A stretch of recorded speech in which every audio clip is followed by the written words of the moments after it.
Would you look at that? Seems our little human has finally decided to join the world of the living again. Did you find your strength again, dearie? It must have been quite an eventful night for you after all. Tell me, does your leg still feel sore? Surely it must hurt. Or perhaps you're more concerned with your neck. A bit of bruising is always to be expected. Besides the puncture marks, of course. I recommend you get used to that feeling. Though humans never had a reputation for a particularly high pain tolerance. Perhaps I ought to be a bit more considerate of how fragile your kind's bodies are. And your minds on top of that. I wouldn't be surprised if you felt a bit disorientated, considering you've been unconscious for quite a while. Oh please, there's no need to be scared. I don't bite without reason. I wouldn't say no to another sip of your blood, of course. But it'd be no fun to overdo it when we've just started. I'd rather save some of the anticipation, the excitement. Don't you agree there's a certain magic in having to wait? It makes the experience so much more enjoyable. Imagine a child on Christmas Eve who simply can't wait to finally open its presents. All the wrapping paper, colourful bows, the warm lights. As tempting as it may be to tear the paper off right then and there, it's much more rewarding to wait for the right time. Much the same is true for me now. Except, unlike some children, I'd hate to break my new toy so soon. After all, I consider you to be a rare gem, dearie. Not only did you find your way onto my territory, into my trap, you also taste heavenly. The delicate flavors complement each other so perfectly. Like an expensive wine, I'd consider it a sin to waste even a drop of your blood, let alone your life. Trust me, you have no idea how delicious you taste to me after I've had to feed on animals for such a long time. It must have been close to 100 years since I last had a mouthful of blood as rich and flavorful as your own. Most likely you think I'm some ruthless monster who lusts for death and destruction. Surely you must question why I don't just give up on these woods altogether and go hunting somewhere I can hope to come across humans to feed on. You mortals are pragmatic like that. Quick to act, quick to judge, but you often fail to see the broader picture. I certainly don't seek your approval, little human. But if I expect you to behave and comply with the rules, I'd at least like to make an attempt to show you my perspective. Why I live the way I do.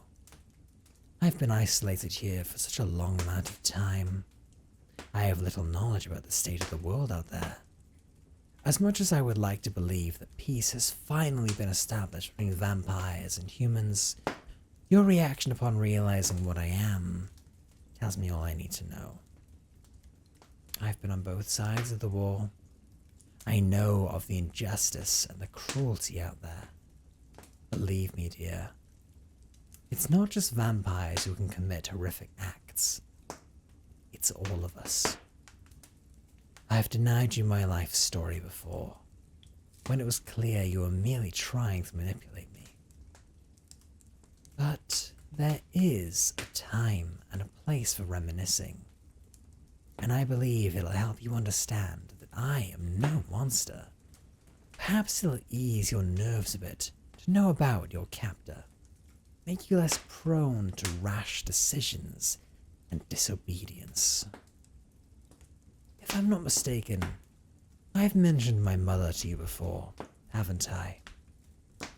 It was just me and her back then. When I was still human, I mean. An innocent child. We lived in a small house near the edge of the village, close by a little stream. We didn't own much, but we were a family. And the rich garden my mother tended to on the daily always put enough food on our plates. And I spent my days climbing trees and chasing small animals. It was the only time in my life I've ever felt truly content. Even now, as I've lived for so many years, the carnal pleasure of drinking someone's warm, velvety blood doesn't come anywhere close to the joy I felt simply smelling the flowers or tasting the first sweet fruits of the season. My mother was a wise woman. She always knew just what to do. Townsfolk respected her knowledge of the healing powers of all sorts of herbs. The ones who couldn't afford to call for a doctor often came to us with whatever ailments were plaguing them. More often than not, my mother was able to help.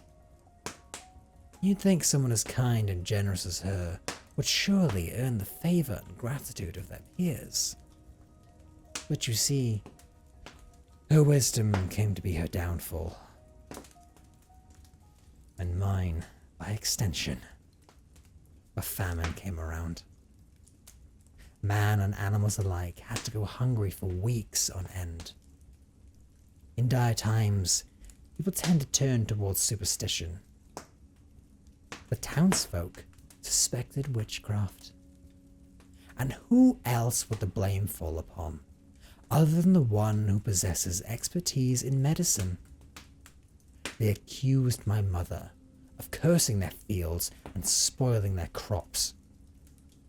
So they killed her, dragged her out of her house, onto the streets, and ended her life right before my eyes. And all I did was hide. Even then, as a child, I felt like a coward. I've blamed myself for her death for a long time. Told myself if I couldn't have saved her, I at least should have died that day as well. But obviously it never came to that. For better or worse, I haven't yet decided. With my mother gone, all that was left for me was to run. So I ran. As far as my legs would carry me. I didn't know where I was going. I just wanted to put as much distance as possible between myself and the horrors I'd seen that day.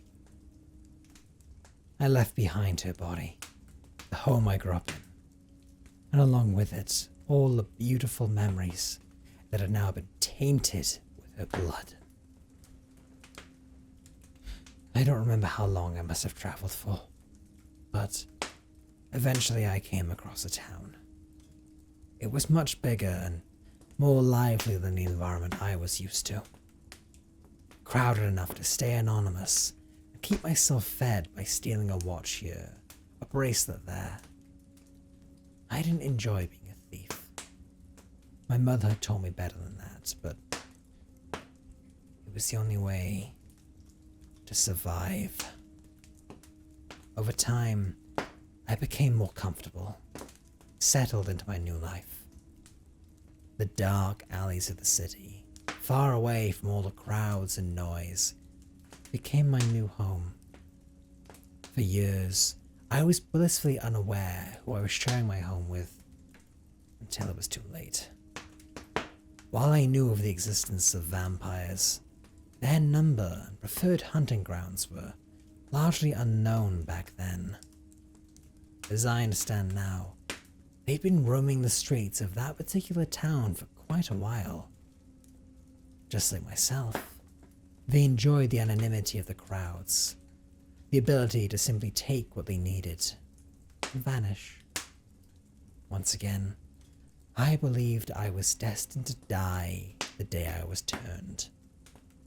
It was the vampire's carelessness that led him to spare my life. Had he taken any more of my blood, surely I would have passed away. but instead, I felt a sharp pain spreading throughout my body, starting from the bite marks in my neck. In case you're unaware, a human may only turn into a vampire if they're left with just barely enough blood to survive. When I woke up, nothing was as before. It is customary for a newly turned vampire to receive guidance from the one responsible for their doom. After all, it is no small task to keep a constant craving for blood under control, to not draw attention to yourself and your kin, to not let the monster you've become control you. However, I was never afforded the privilege of being taken in by my master. Even after I approached him, begged him to teach me, he couldn't care less about what he had done to me. I am not proud of the times that followed. I lost control of my hunger, gave in to any little craving, took the lives of so many innocent people. Bloodlust is a curious thing, dearie. Not only does it make you lose control in the moment, it's also an excellent excuse to justify your actions, to drown out any feelings of guilt that might arise when you hold yet another lifeless body in your arms. I lived like that for a long time, taking lives and never looking back, leaving a trail of blood wherever I went.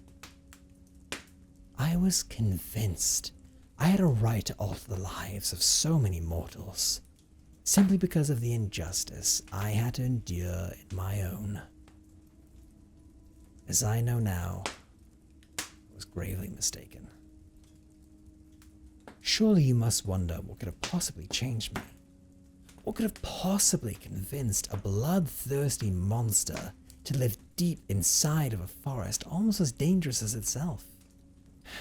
Even thinking about that night stirs up emotions vampires should be incapable of. I don't remember much of how the night began. The bloodlust drowned out any sensation but the rich, downy blood I felt on my tongue.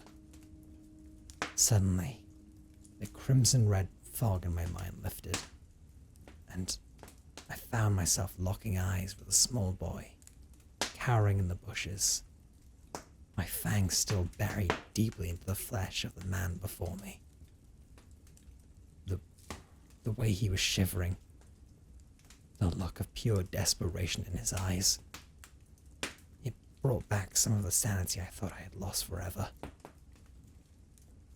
And for the first time in years, I realized I was tearing apart families, killing daughters, fathers, loved ones.